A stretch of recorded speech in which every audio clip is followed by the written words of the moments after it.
What you think of the world right now defines currently your own equation with the universe. There are some, or mostly, I would say many, who feel that we're reaching the end of the world as we know it. There are a lot of people like me who are excited about the Great Awakening because this is a time of great rebirth. And what do we mean by the great rebirth? Any birthing, and if you've been a mother, you would know, any birthing is a deeply personal, long process, a lot of nurture, a lot of growing, and of course, extreme pain at the time of the rebirthing, of the birthing. A rebirth is even more painful because there is a lot of death that has to happen. And I don't mean people dying. I mean death of what we know as familiar, death of what we thought was truth, death of a lot of things that we thought was our own identity and existence. If you really look at it, there are only two kinds of how things have existed. Two kinds of seeing, being, and also balancing power. One is the exclusive model, the other is the inclusive model. And what do we mean by the exclusive model? Exclusive model always had a bunch of entitled people claiming superiority, either through their wealth, through their power, through their gender, through their religion, through their color, through their geography, through even sometimes self claimed or proclaimed status of divinity. And this exclusivity then commanded exclusive treatment, which meant that you had a different way of navigating this world. You had land, you had gold, you had women, you had unquestioned access to anything that you wanted at any point of time. The rest of the world were there to serve it. Are we still very much in that exclusive model? Yes.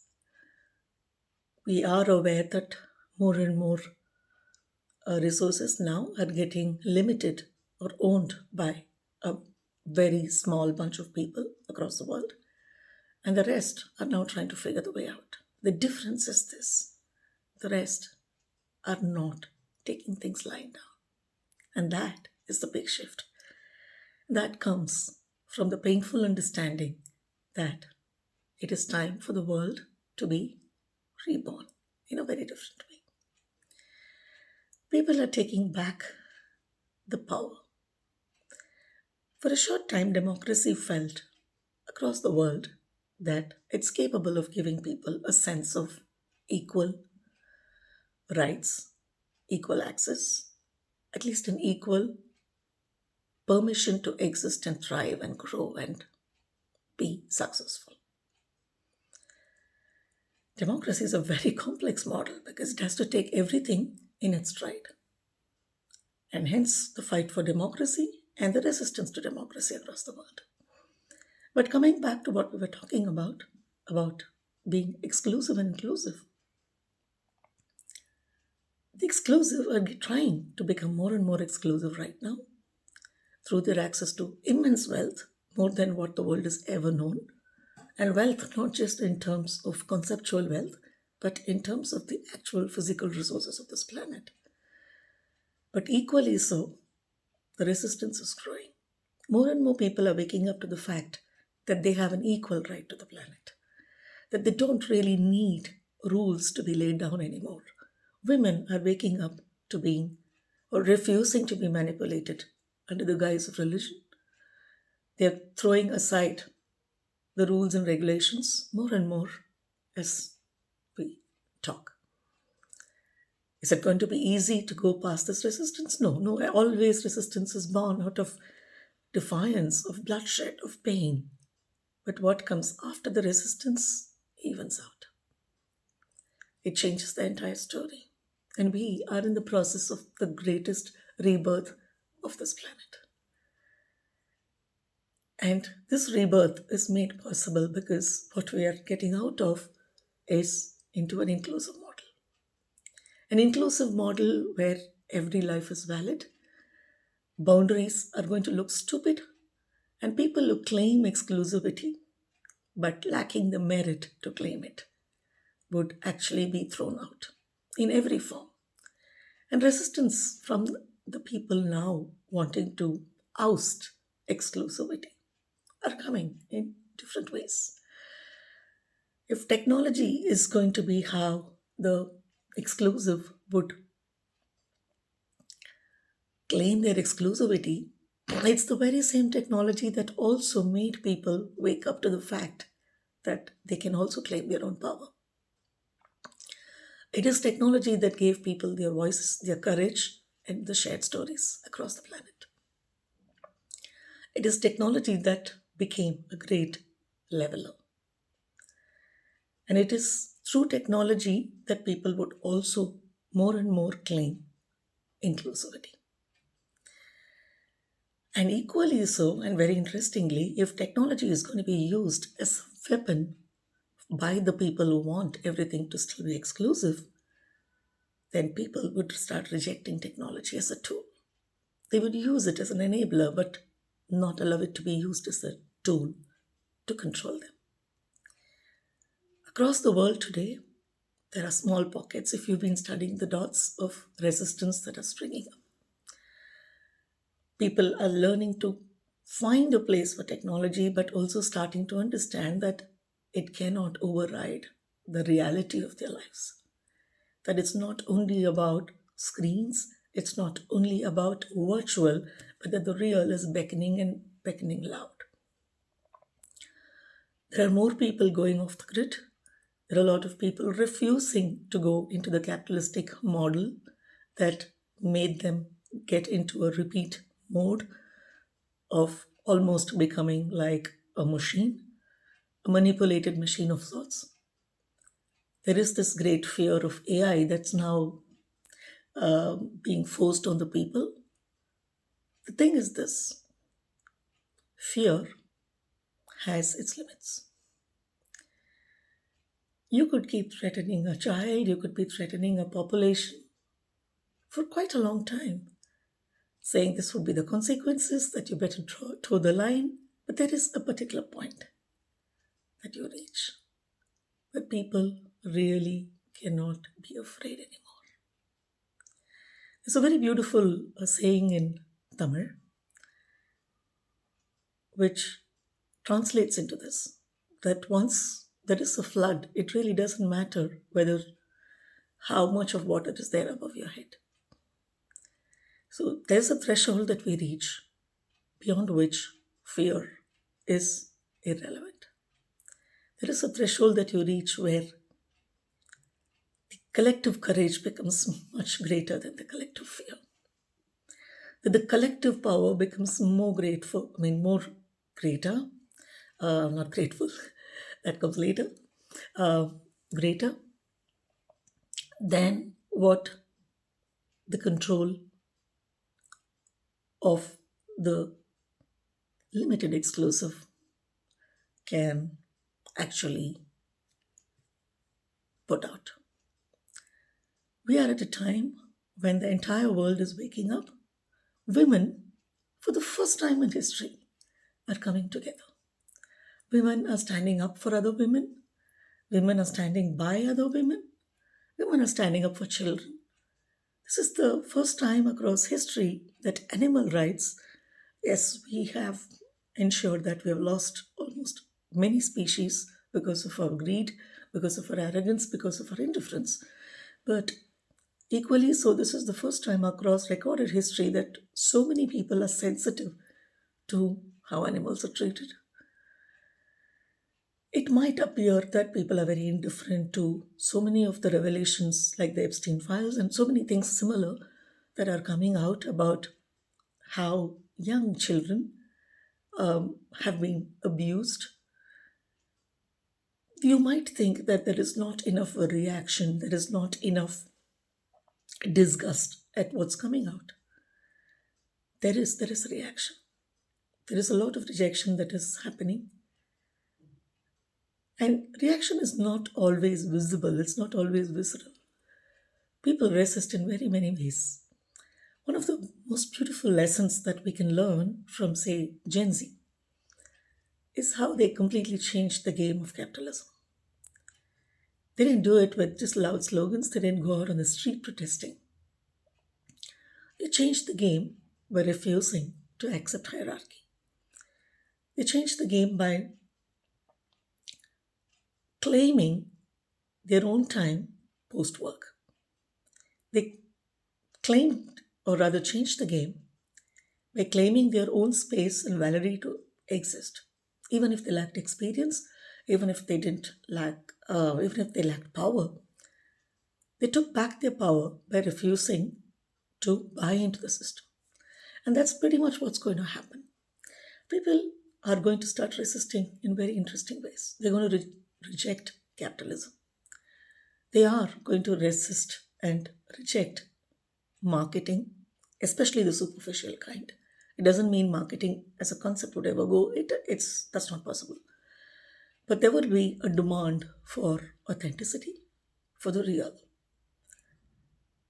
And this beautiful shift is going to unite the world in unimaginable ways. Because once you have an inclusive world, then everybody is welcome to the party. But to create an inclusive world, it means you have to destroy the concept of an exclusive world. That is exactly where we are. The huge fight that's being put out by people at varying levels of exclusivity. And this is not just at the top level where you have a limited bunch of, say, 100, 200 people who control the world. At varying levels, every one of us look at success as a means to exclusivity.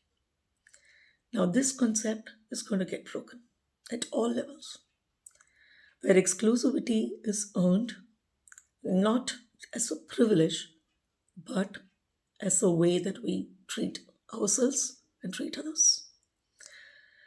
Exclusivity would come from the respect that is earned, from the grace that is earned, from the beautiful exchanges that would be earned, from the sheer ability to savor life and to completely live our life in completion in the short time that we all have. So, exclusivity would come because you have a richer way of looking at life, a richer way of engaging with the world, a richer way of looking at each and every aspect of how we connect.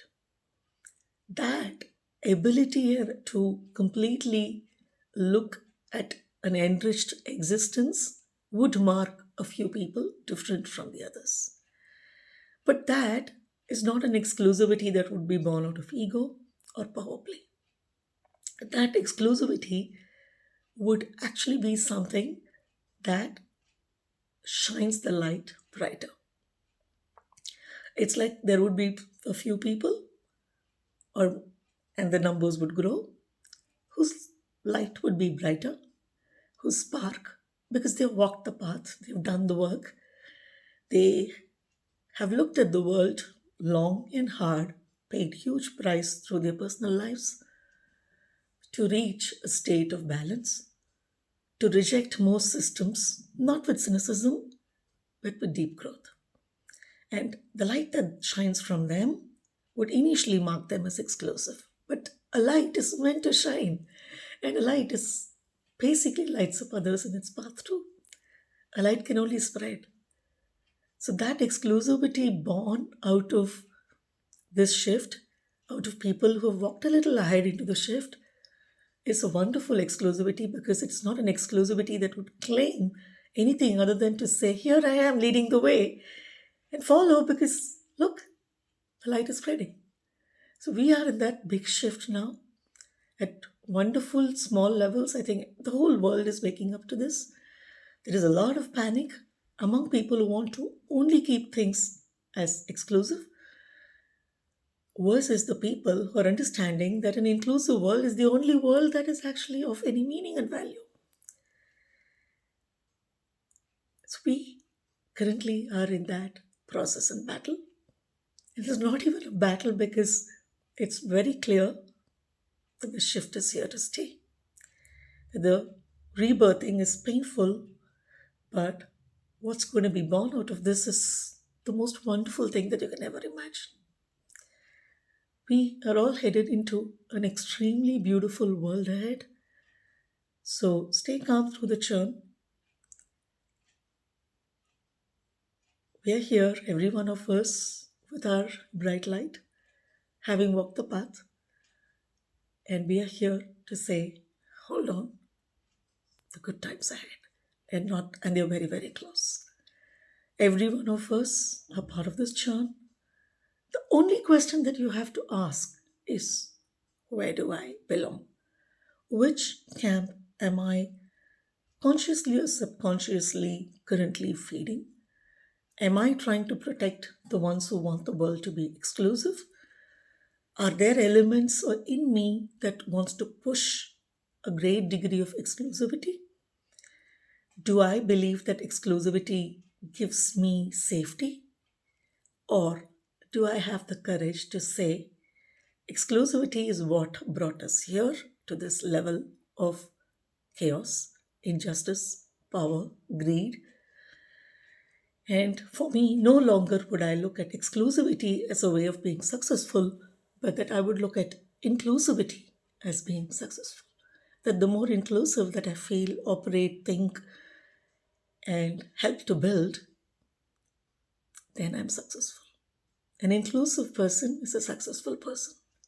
An exclusive person is an unhappy soul. In a chaotic world where there is so much of imbalance, a person who claims success being exclusive has ensured that the whole world has paid a price for them to be able to enjoy exclusivity. Inclusivity is the future, and the future is now. We are all moving into that. This is a beautiful time to be. So find your courage, find your stance, and if there are things within you that you have to look at hard and deep, please do so. Let us all come together in celebrating this new world that we are all walking into, the inclusive world, where every one of us are valid. And our exclusivity is more because of the brighter light that we are capable of holding, and holding it long enough for others to also join us, because that light should be enough, the collective light should be enough to brighten the entire world.